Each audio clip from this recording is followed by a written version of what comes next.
bisa dikatakan memang untuk tahun depan kemungkinan demand-nya. Ya sebenarnya kan kita Indonesia itu pernah jadi anggota OPEC ya. Buangan asing, foreign, dan sebagainya itu yang cukup besar. Sehingga ini adalah momentum untuk mulai.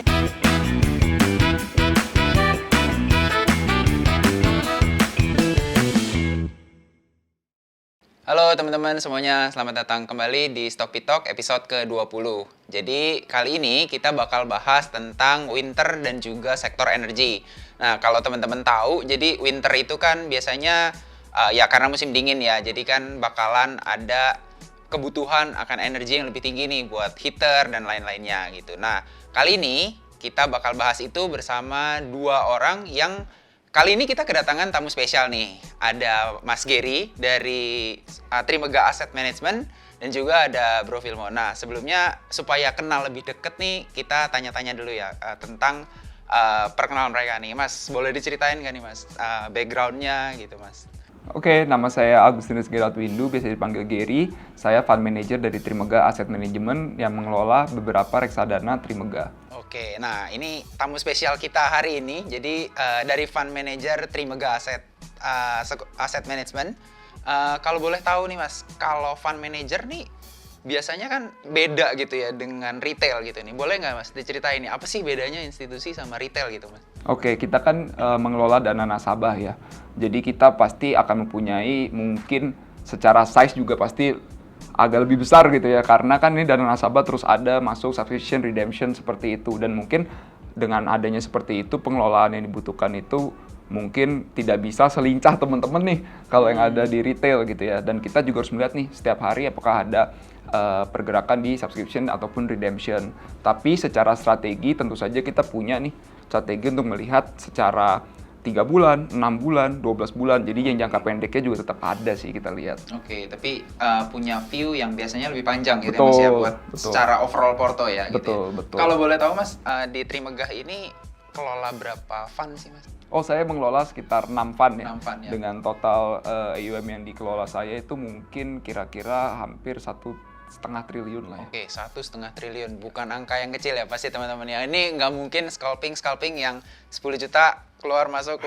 Wah, itu kayaknya fund-nya nggak kemana-mana juga kalau beggar pun gitu ya.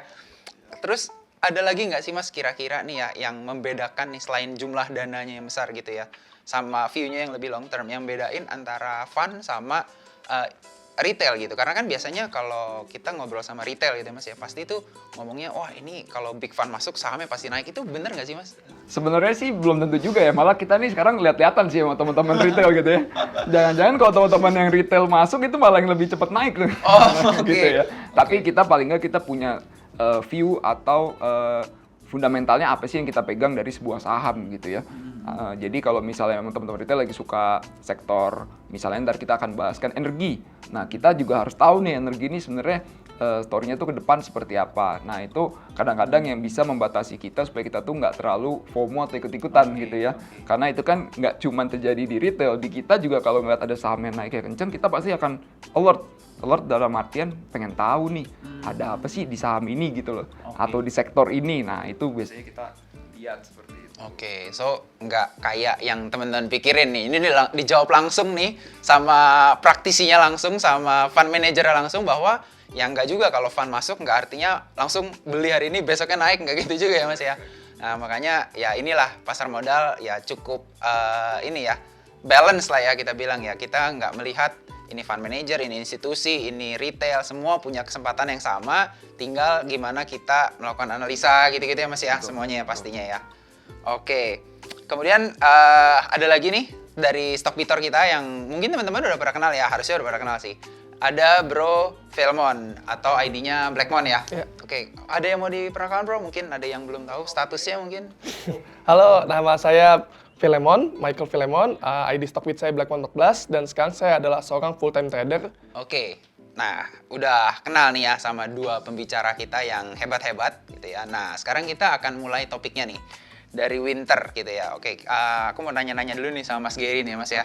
Oke, mungkin kan sekarang nih batu bara lagi tinggi, terus oil juga lagi wah luar biasa ya. Luar biasa. Gas juga lagi masalah gitu ya. Di tengah-tengah semua krisis dan story itu gitu ya Mas ya. terus sekarang nih kita mau masuk ke winter nih Mas. Ya. Gitu. Kira-kira gimana nih Mas pandangannya? Apakah batu bara yang sempat terkoreksi ini bakalan naik lagi?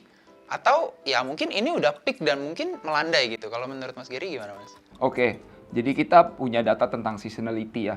Kita melihat, jadi memang dari tahun 2016 hingga sekarang, itu kita selalu lihat semenjak semester 2, batu bara itu biasanya selalu harganya lebih baik dari semester 1. Jadi kita bisa tahu di semester 2 itu, terutama di akhir kuartal 4, itu mulai masuk periode winter. Nah, di situ berarti kan ada demand yang lebih besar daripada di periode summer. Gitu ya, karena di winter itu kan butuh nyalain heater dan lain-lain, terutama di belahan bumi yang utara. Nah, kemudian biasanya itu sudah melakukan stock up itu dari kuartal 3 gitu ya. Jadi biasanya tuh price rally dari harga komoditasnya itu dari kuartal 3 udah mulai sih. Jadi hanya di tahun 2019 nih, kalau kita lihat dari tahun 2016, itu yang tidak rally hingga akhir tahunnya tuh ya. Periode winter untuk misalnya batu bara gitu ya, kita ambil datanya. Nah, gimana nih kita ngelihat nih batu bara sekarang nih ya, apakah sudah peak atau mungkin masih winter bisa naik lagi gitu ya. Nah, kalau kita lihat memang kita harus lihat dari supply demand-nya sih. Karena kalau kita lihat demand-nya kuat, tapi udah banyak terjadi di quarter 3, tapi supply-nya ini sekarang baru mulai pada ramp up produksi. Nah, jadi bisa jadi nih price-nya tuh ya susah untuk mencapai level yang jauh lebih tinggi lagi, kecuali ada kesalahan supply yang mungkin bisa terjadi. Nah, sebelumnya kan ada perang tuh. Ada perang, jadi supply-nya berantakan tuh ya. Supply dari Rusia nggak bisa masuk Eropa dan lain-lain. Nah, ini sekarang kan udah mulai adjustment nih. Nah, ini yang harus kita lihat nih. Apakah harga tuh masih bisa break up ke atas atau misalnya sudah di level yang seperti ini. Karena level seperti ini juga udah tinggi sih ya, sebenarnya. Oke. Mungkin kalau tadi ngomong demand ya Mas ya. Mau nanya nih, kalau seandainya sekarang kan banyak nih ya isu-isu resesi apalagi di negara-negara barat gitu ya. Dan ya sekarang juga banyak pengguna batu bara dari Eropa gitu kan ya. Market baru nih buat kita kan. Dari pengamatan Mas Gary nih, itu bakalan pengaruh nggak sih Mas resesi itu? Apakah demand-nya bakalan turun juga atau masih tetap kuat gitu? Oke, kalau komoditas energi biasanya memang kalau terjadi resesi pasti ada penurunan lah ya secara demand. Tapi biasanya penurunannya tidak terlalu dalam kalau komoditas energi. Berbeda misalnya komoditas metal yang berbasis pada growth gitu ya. Jadi kalau komoditas energi mungkin demand-nya penurunannya terbatas. Tapi bisa dikatakan memang untuk tahun depan kemungkinan demand-nya itu tidak sebesar di tahun ini. Karena di tahun ini tuh jangan lupa ada faktor di mana Eropa tuh cukup panik ya. Pada saat Rusia menyerang Ukraine, mereka tahu, oh habis ini kita nih energinya bakal susah nih. Nah, apa yang mereka lakukan? Mereka tuh cepat-cepat mengumpulkan energi dari seluruh dunia ya. Mereka ada kargo LNG, mereka mereka ngambil batu bara dari Indonesia gitu ya. Yang which is kan secara geografikal jauh banget nih. Satu di bawah bumi selatan, ini di bawah bumi utara. Nah, ini yang tiba-tiba bisa mengangkat harga energi itu begitu tinggi seperti itu. Oke, wah itu menarik nih buat teman-teman mungkin yang penasaran nih dari kemarin kira-kira harga batu bara tuh kemana sih? Nah ini udah ada view dari Mas Gary nih. Oke Mas, kita lanjut lagi nih ya Mas ya. Mungkin pertanyaan saya ini kan kemarin udah mencapai puncak tuh ya Mas ya kemarin kan. Itu dari sisi demand ya. Dari sisi supply nih Mas mungkin Mas. Kalau di Indonesia sendiri, beberapa yang saya dengar adalah beberapa produsen itu sudah mencapai maximum capacity atau spare capacity-nya tinggal sedikit gitu ya Mas ya. Artinya kan terbatas gitu ya. Apakah hal ini juga terjadi di seluruh dunia? Artinya kan kalau spare capacity tinggal sedikit, supply susah naik, demand tadi Mas bilang susah untuk turun sedikit, artinya memang ya masih imbalance ya, belum sampai titik equilibriumnya gitu kan ya Mas ya. Kalau supply-nya gimana Mas? Oke, jadi kalau si supply itu kita perlu ketahui juga ya, ada campaign tentang green energy dan ESG nih di sebelum tahun 2022 nih yang menjadi primadona banget kan. Jadi rata-rata perusahaan-perusahaan komoditi itu tidak mau menambah supply karena mereka takut wah supply yang kita tambah ini kita udah kasih capex ternyata nggak bisa dipakai ke beberapa tahun ke depan gitu ya. Karena ya ini mereka takut digangguin lah ya sama campaign green energy ini. Jadi memang supply itu akan tetap tight gitu ya.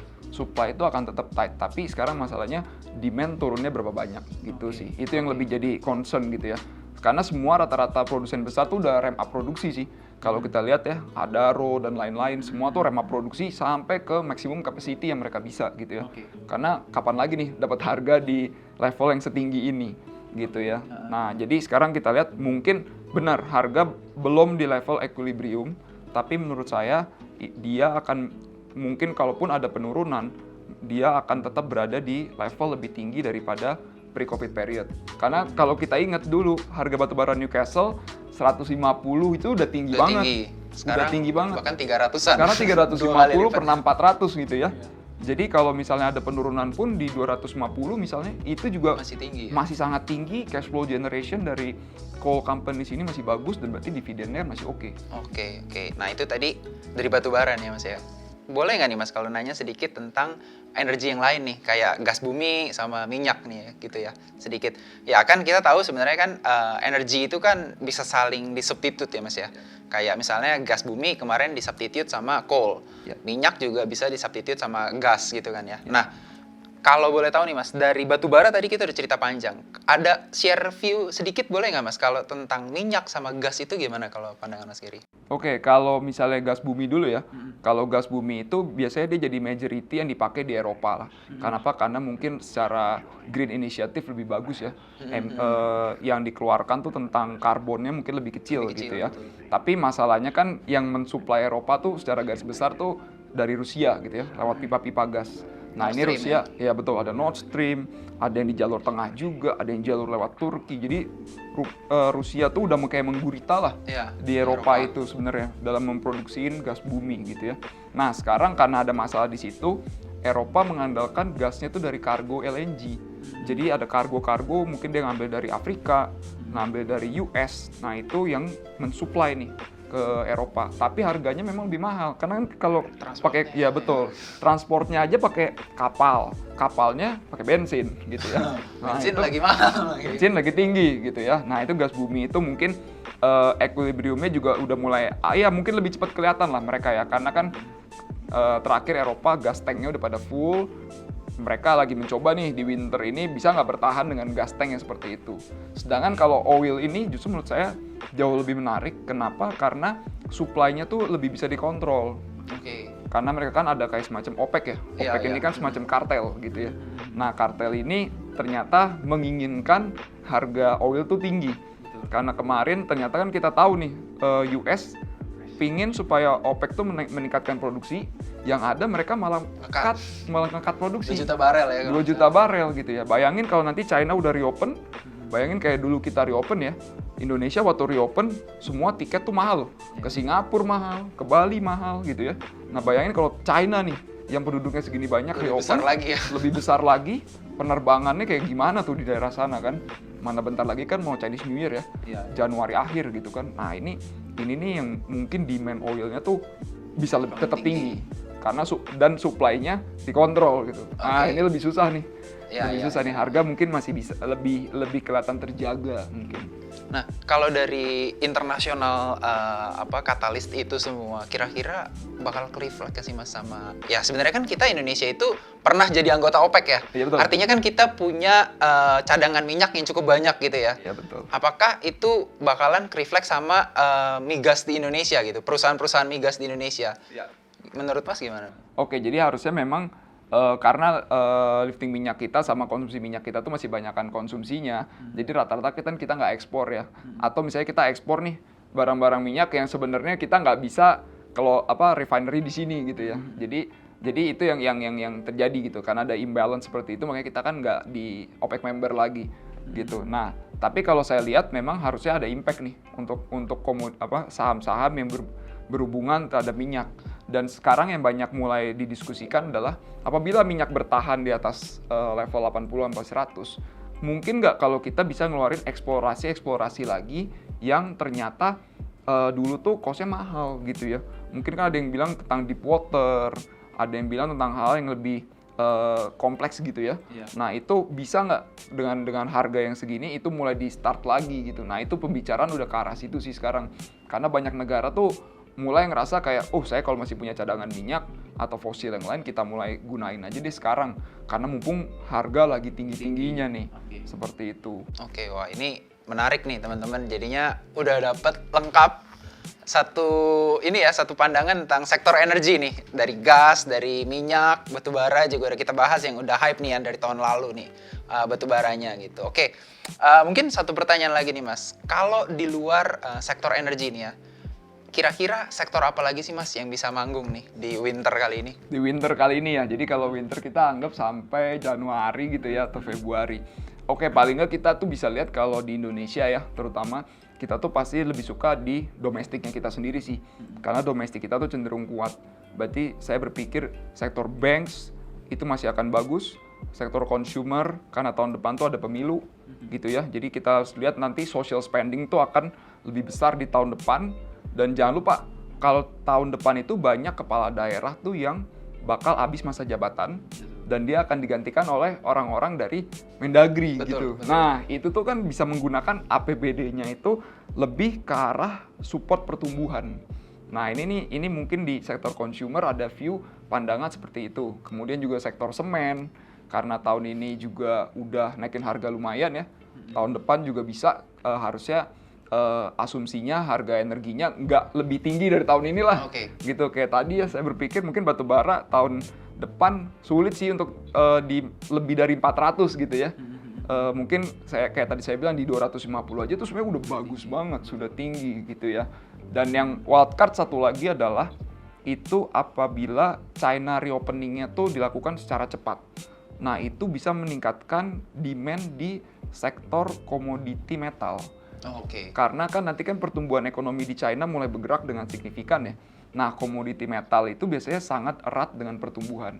Karena kalau kita dengar kan semua tahun depan resesi. Kalau China tiba-tiba reopeningnya cepat, jangan-jangan dia jadi negara yang benar-benar jadi lokomotif pertumbuhan di tahun depan. Menopang semua negara yang lain yang jatuh ya. Betul. Nah, ini biasanya komoditas berbasis metalnya ini nih bisa play out kalau lagi ada kondisi China yang benar-benar lagi fokus pada growth gitu. Oke.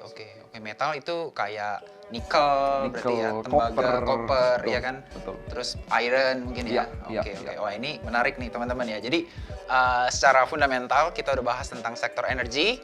Kita juga udah bahas tentang sektor apa lagi nih yang menarik selain energi. Tadi ada metal mining, ada banking, dan juga ada consumer ya Mas ya?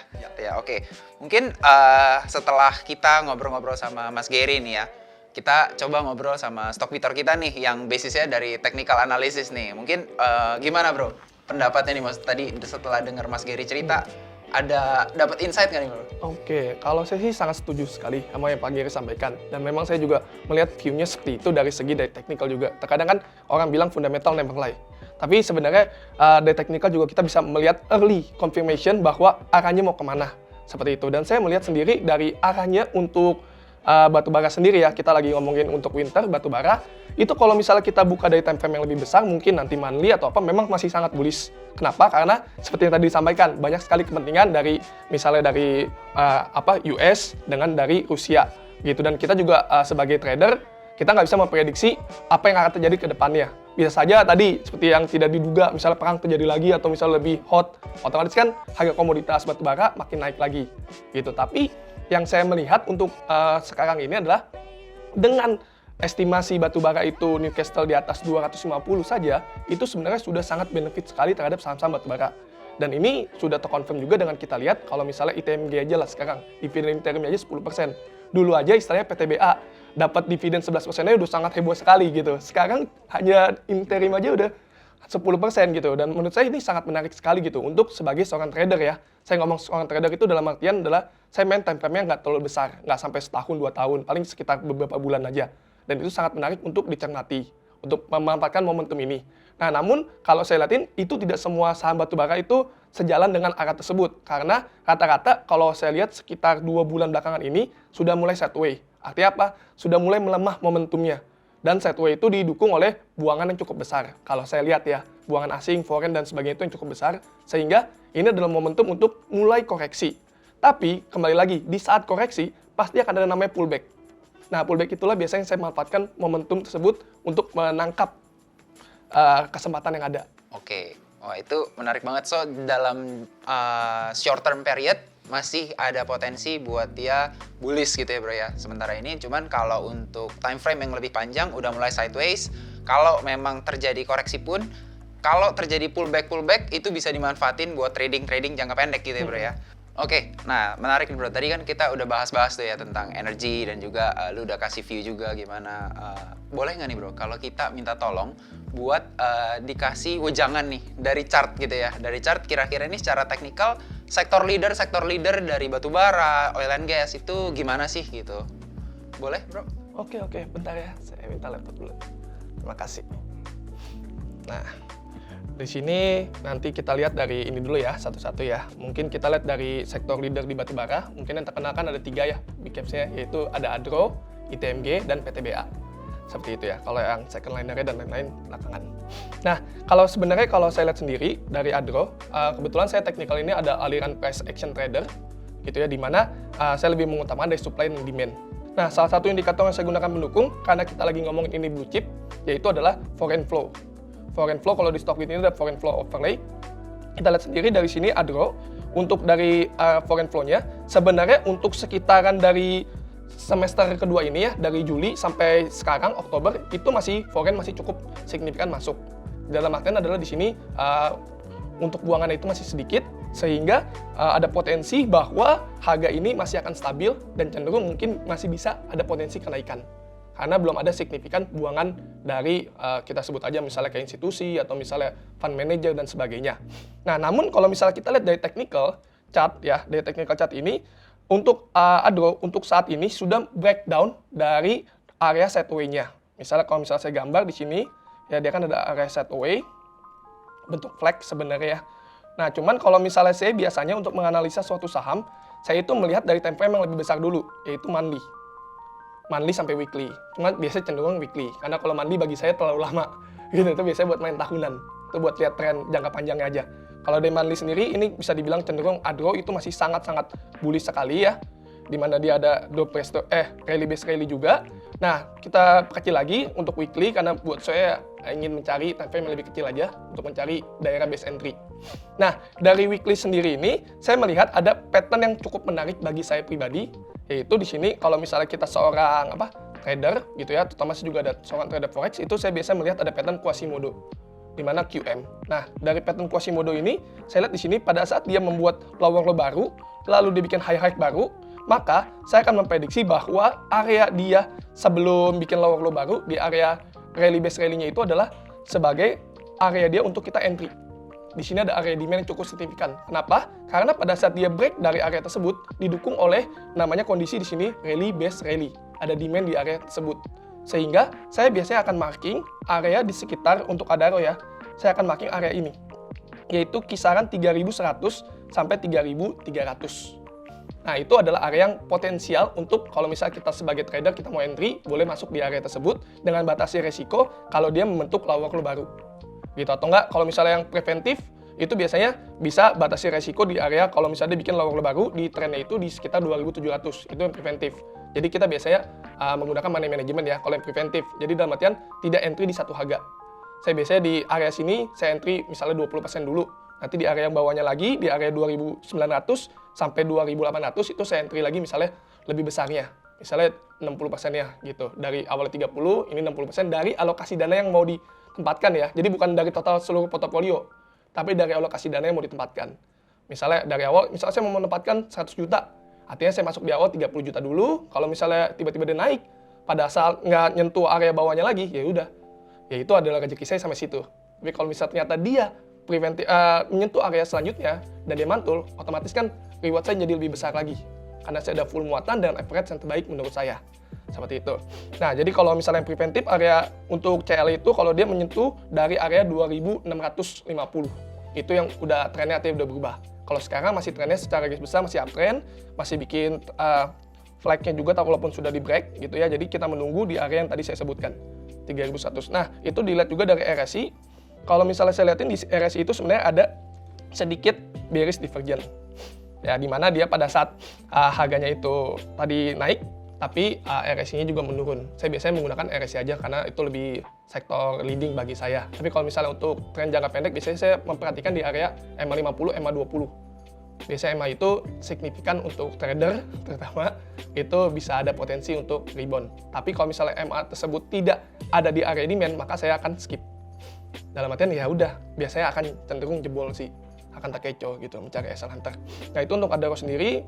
Kalau saya lihatin untuk ITMG dan sebagainya itu sedikit kurang lebih sama ya. Paling bedanya adalah ITMG untuk di sekarang ini lebih bullish dibandingkan Adaro. Kenapa? Karena tadi ada dividen interim. Jadi itu sentimen untuk retail membeli saham tersebut ada kenaikan sekitar kalau nggak salah hari ini 5%-an. Seperti itu ya. Nah itu untuk ITMG sebenarnya overall kurang lebih mirip. Terus tapi kalau dari PTBA karena ini sebenarnya adalah salah satu saham batubara yang lebih udah mulai down duluan dibandingkan kompetitor lainnya tadi Adro dengan ITMG. Kenapa? Karena tadi ada beberapa sentimen seperti yang kita ketahui berita-berita yang katanya ya udah lah gitu ya. Cukup cari berita sendiri-sendiri aja.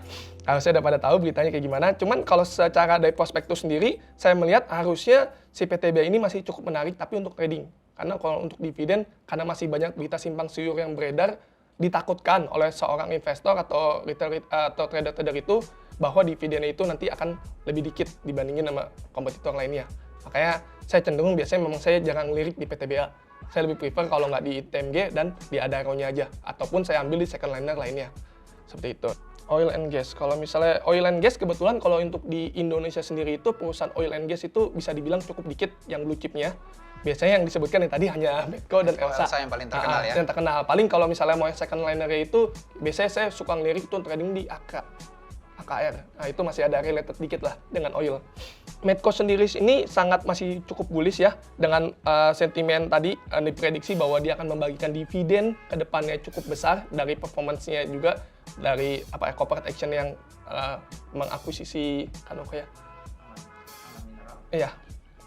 Nah, dan di situ saya memprediksi kalau misalnya kita ngomong dari technical, mana area yang terbaik untuk saya beli Medco. Nah, kalau saya akan langsung di sini. Di area sini, ini cukup low risk menurut saya dengan risk rewardnya sangat sebanding, yaitu di area 1000 sampai 1040. Di mana tadi yang saya sebut di sini adalah area rally base rally-nya.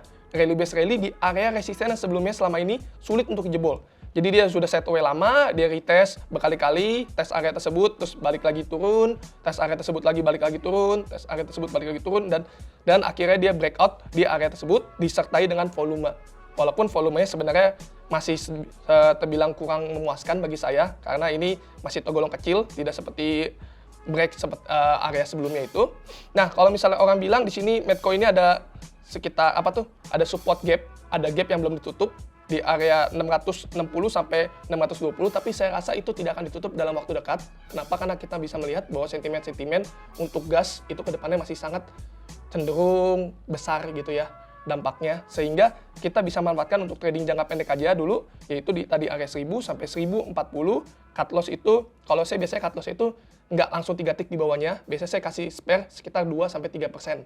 Bahkan maksimal tuh 5% dari titik entry saya, dan biasanya entry-nya juga bertahap dari area 1040 dijabarin sampai 1000, dimana pakai skema piramida masukinnya, jadi makin bawah makin besar supaya cut loss saya tidak begitu besar gitu. Dan di sini area yang tadi cukup menarik dan potensinya ini harusnya dia kalau misalnya ini kan sekarang lagi mengetes area 1070 dan kemungkinan besar akan terjadi koreksi di area situ. Karena kenapa? Kemarin itu terjadi volume correction yang cukup besar disertai dengan volume, dan hari ini penaikannya itu biasanya hanya untuk retestnya aja. Nah makanya jadi kalau misalnya yang belum punya barang untuk Medco tidak disarankan untuk beli di harga sekarang, tapi tunggulah di area 1000 sampai 1040. Kalau saran saya pribadi. Nah, untuk Elsa sendiri ini sangat menarik ya. Dia masih break gitu ya, dimana di sini ada dia break di area rally-nya juga. Nah, cuman karena ini signifikannya cukup besar dan volume masih meningkat sampai sekarang, artinya apa? Masih ada potensi Elsa untuk naik gitu. Tapi kalau sebagai seorang trader, saya biasa melihat ini kurang menarik, kurang signifikan. Kenapa? Karena cenderung lagi walaupun sektor energi minyak itu masih cukup bagus ke depannya, tapi untuk harga sekarang Elsa itu bagi saya kurang menarik. Elsa itu sebenarnya di area sekarang itu adalah area supply ya, dari supply dari periode dia di bulan November pada saat dia rally seperti itu. Nah, dan harusnya ini adalah dari area supply ini cukup signifikan karena ini adalah bahu dari sebelumnya. Ya, jadi ada kemungkinan di sini akan terjadi correction. Nih, area sini cukup luas. Kalau dia belum bisa break area 420, saya masih berasumsi bahwa Elsa ini masih area supply sehingga belum menarik untuk ditradingkan. Kecuali kalau dia break 420 lalu dia pull back ke bawah, itu baru saya trading. Saya lebih prefer trading di saham yang sedang uptrend tinggi gitu. Di sini saya lihatin, di sini dia ada bearish divergence sehingga ini ada potensi akan turun sih gitu. Harusnya dia bisa turun kalau mau the best ambil Elsa itu kalau saya prefer di area 340 sih. Di area sini sih emang ini harusnya area cukup kuat untuk diuji coba. Dan harusnya setidaknya pada saat menyentuh area sini, kalau dia turunnya tanpa volume, itu ada potensi dia akan technical rebound. Minimal menuju area sini. Minimal. Nah, sehingga kalau misalnya kita lihat potensi upside-nya itu bisa dapat sekitar 5-8%. Ya, sebenarnya untuk seorang trader yang itu cukup besar lah. Lumayan gitu. Tapi kalau untuk jangka panjang kurang menarik, makanya ini kita lagi ngomongin jangka pendeknya dulu dan carilah sektor-sektor lain yang lebih ini sih. Oke, wah itu menarik ya. Jadi kita udah bahas nih teman-teman ya semuanya. Tadi teknikalnya juga udah lengkap banget dari sektor leader energi dan juga ya semua energi lah ya, batu bara sama minyak juga gitu ya. Oke, thank you bro sebelumnya buat chartingnya hari ini gitu ya. Oke. Nah, itu dia tadi teman-teman, kita udah ngobrol banyak nih ya tentang energi, tentang sektor lain yang menarik juga selain energi buat menyambut winter kali ini nih. Sebelumnya saya pengen thank you dulu buat Pak Gary dan juga Bro Filmon udah hadir di StockBit episode 20 ini. Thank you juga buat teman-teman yang udah nonton. Akhir kata saya ucapin terima kasih semuanya. Kita ketemu lagi di StockBit episode selanjutnya. See you teman-teman.